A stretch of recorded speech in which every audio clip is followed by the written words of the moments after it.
মুফতি ফয়জুল করিম যেটা আমি ওনাকে আর বাকিগুলো শূন্যপুটি হিসাব করে লাভ নাই, এনে রুই কাতলা নিয়ে দুই একটা কথা বলতে হয়। মুফতি ফয়জুল করিম, আপনি যে বললেন যে আজকে থেকে হয় জিরো নাইলে হিরো, আমি আপনাকে একটা বলে রাখি মুফতি মহোদয়, আমরা এখানে হিরো হতে আসি নাই। আমরা জিরো হব না হিরো হব আল্লাহর হাতে, আমরা হিরো হতে আসি নাই। আমরা দিন কায়েম করতে এসেছি। আপনারা বংশ পরম্পরায় হয়তো রাজ পরিবারের সদস্য হতে পারেন, আমরা গরিব মানুষ, সাধারণ মানুষ।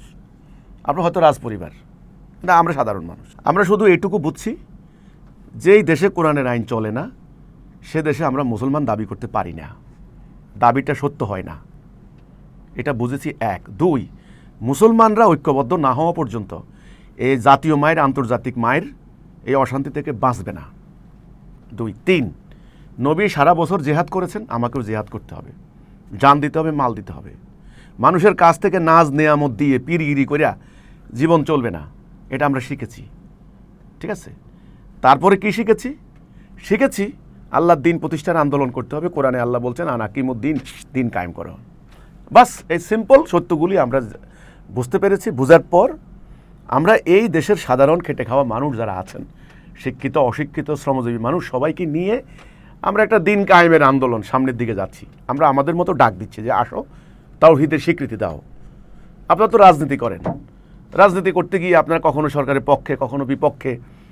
আপনারা মানে আজ পর্যন্ত দেখলাম না ইন্টারিম ক্ষমতায় আসার পরে রাষ্ট্র ব্যবস্থার, ইসলামী রাষ্ট্র ব্যবস্থার কোনো রূপরেখাটা আপনারা কেউ দিতে পারছেন, কোনো ধর্মীয় দল দিতে পারেন নাই।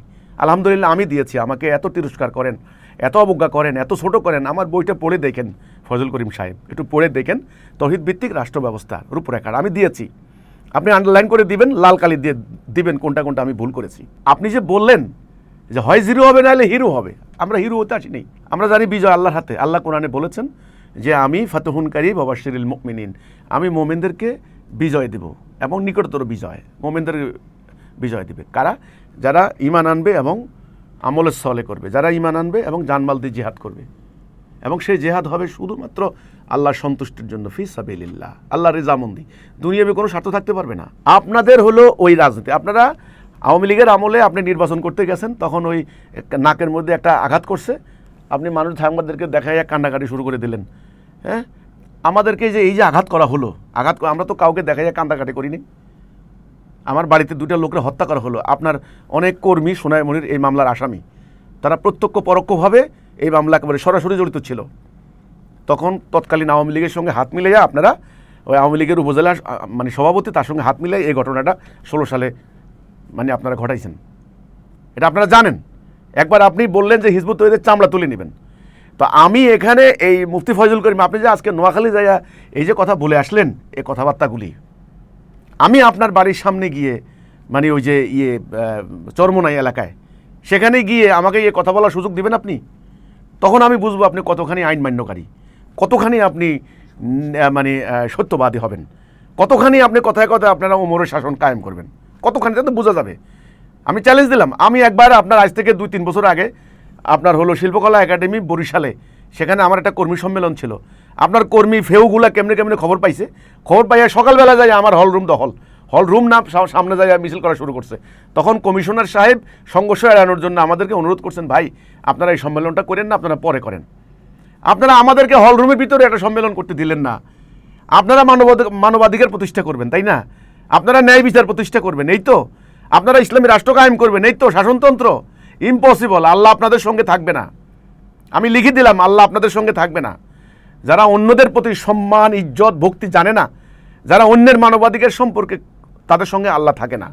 এটা একেবারে আল্লাহ তাআলা, আল্লাহ তো ন্যায় বিচারক, আল্লাহ তো হক, সত্য। আল্লাহ দেখে প্রত্যেকের মনের ভিতরে কি আছে, তার মুখের মধ্যে কি আছে। আপনি আমার নোয়াখালী এলাকায় এসে যে আপনি যে হুমকিগুলো দিয়ে গেলেন, আপনার এলাকায় যদি আমি যাই, আপনি কি, আপনার লোকেরা তো আমাকে হামলা করবে, আমাকে কথাই বলতে দিবে না।